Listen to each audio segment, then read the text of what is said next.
Good evening. It would be easy to say the word ditto and get out of here, and I would like to just do a couple things, and one is to thank the USSSA for providing this forum. You create memories, you create opportunities for people to make lasting friends and friendships forever.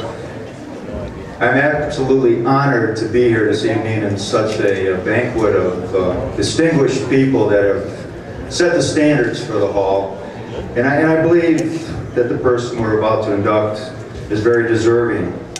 When I asked him why he wanted me to speak, they said, why don't you pick a friend? Scott doesn't have a lot of friends. So I understood why I was asked. And I say that appreciatively because he's a competitor. He's as fierce competitor as anyone that's ever stepped up here. My recollections of him is of anger. We had just completed playing some softball, and he, like many of the other speakers he practiced, he went to his car and got 3 bags of softballs, and he asked if I would pitch to him. First mistake. I said yes. I said, bring it. And I looked in the bag and it had these little red dots on it. And I knew the 300-foot fence had just been reduced to 280. And the first thunderous blow went about 350, too close to a house that was built near the fence.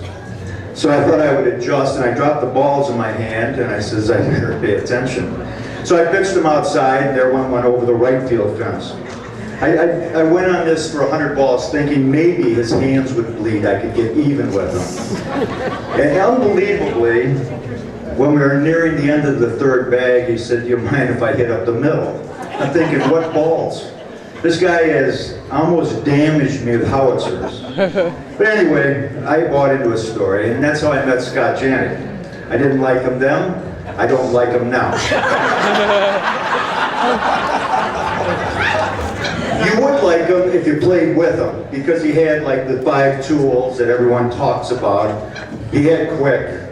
He could go to the fence. As a matter of fact, I think he started the 5-man outfield. He played center field, but he played it just over second base. He would defy a person to adjust their swing. And he was quick enough to get back to the fence to catch it, just to irritate you. He played shortstop on the grass, and he always hesitated before he threw you out, and then he winked.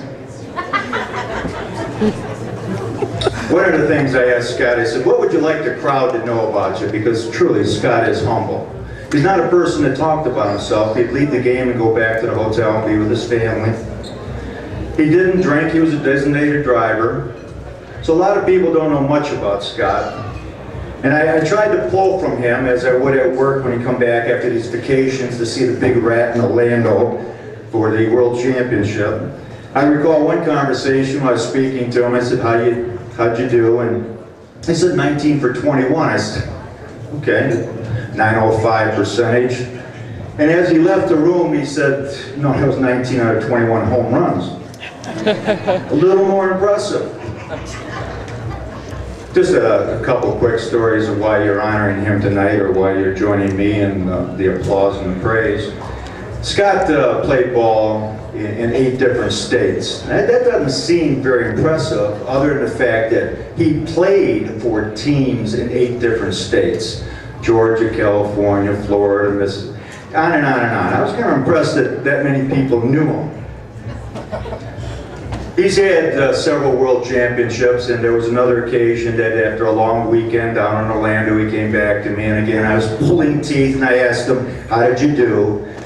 And he was very hesitant, and he says, well, I hit a grand slam. I said, that's impressive. You're playing on a team with 10 people to hit the ball over the fence, you score 40 runs, you got a grand slam, big deal. What really would impress me is how did the 3 in front of him get on base without clearing the bases? And then he went on to say, I says, you know, how was the weekend? He says, well, I did hit another home run, but this one was a grand slam inside the fence. So I'm thinking that's pretty impressive, and as he leaves, he winks and he says, that was both in the same inning. That was the World Series. Anyway, just a couple things to kind of support his athleticism, his talent, and he is a gifted athlete. At one time, 2004, he's in the top 20 in home runs in the nation. Pretty impressive. Big boys, big hitters. Then in 2008, he's in the top 10 for base hitting. Not bad. Slide in the middle, 2007, top 10 batting average, top 20 home runs. He would do whatever he was asked to do. And he did it well.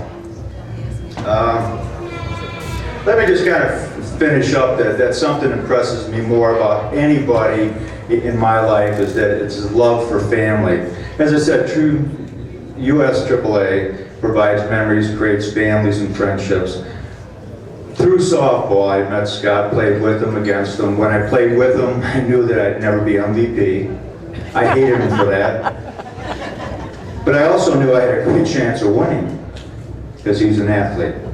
But beyond that, he has a true admiration and love for his family. And it's through him that I met his extended family, and I thank him for that.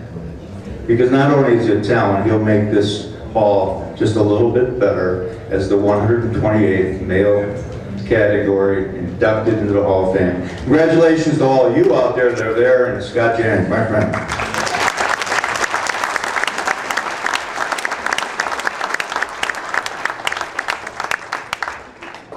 All right, a little bit about Bill Naubert. Now I get to rip on you a little bit.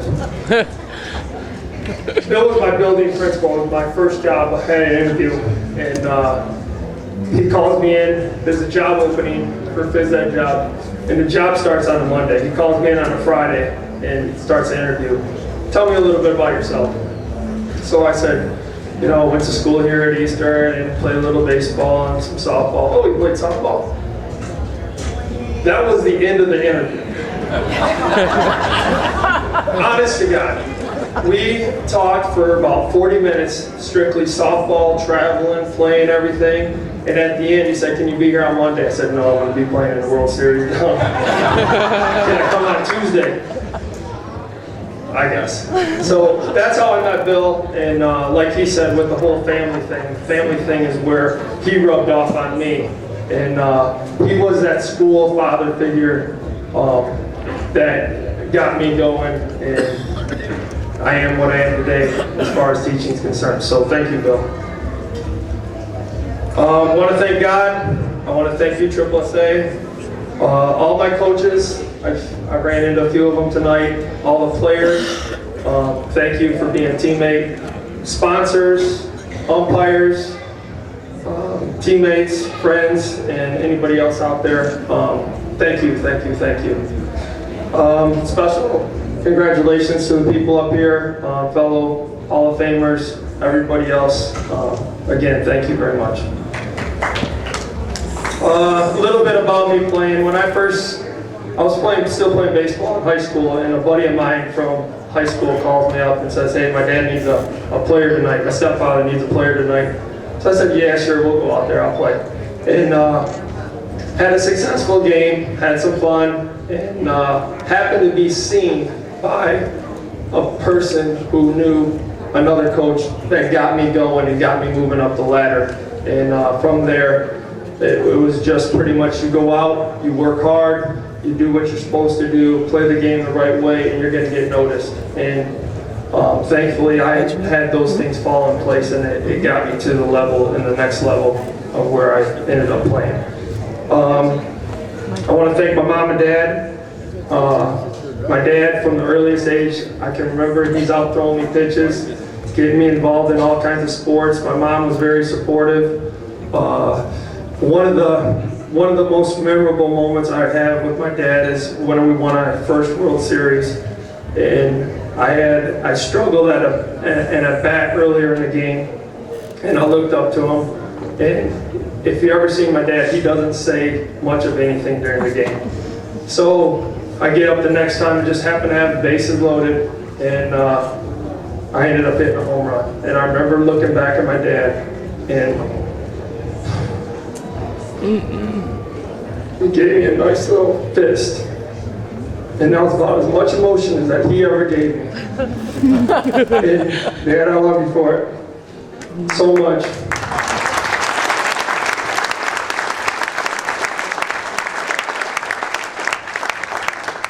My mom was always involved. She's really involved now. My boys are playing baseball, which has actually got me out of the game of softball.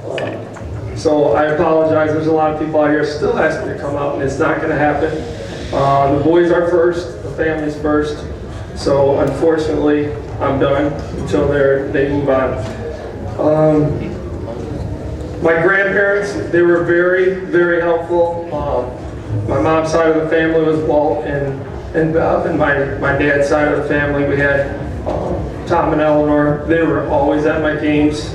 And then I want to go on my brothers and sisters. My sister Angie, she's down in Myrtle Beach. She couldn't make the trip, but we tease her a lot. And the boys know we use the term "Come on, Ange," because she does some goofy stuff. So we get on her about that. My sister Jamie, she's videotaping right now. Very caring, loving. She'll do anything for you. I love you, Jamie. My brother Mark, he's down in Myrtle Beach. He calls me his role model. I'm not sure what that means. I do know that when he gets in trouble, he wants to pretty much pass the blame. So I think that's the role model that I am. My wife Linda, I love you so much. You're very supportive. When we first started playing, I was playing all the time, traveling. She would go with us. Then we had Trey, Adam, and Luke. And that sort of slowed down as far as the traveling was concerned, so she missed out on a lot of stuff, but we tried to take the kids down to Disney for the major and did some things like that, so they got involved, but they do the best. About 15 years ago, Trey, you gonna cry or you gonna look up here, bud? No crying. My son Trey was born about 15 years ago, and he was born with cerebral palsy. He'll never walk. So one of the things that hit me real hard was not everybody gets the opportunity. Not everybody has the skills and the ability to do some of the things that we take for granted. So at that time and point, I took it upon myself. I need to do something to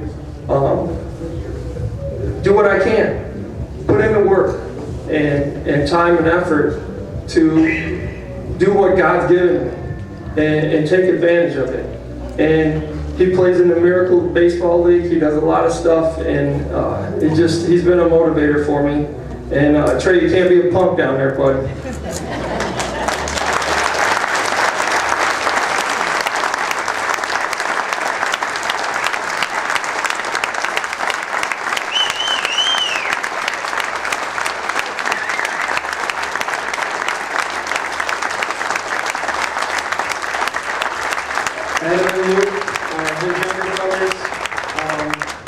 They pretty much got me out of the game. Once they were old enough to play baseball, it was time for me to be a dad and stay home and coach and try to instill in them positive things that they need to do to be successful. And that's where I'm at right now. I'm loving every minute of it.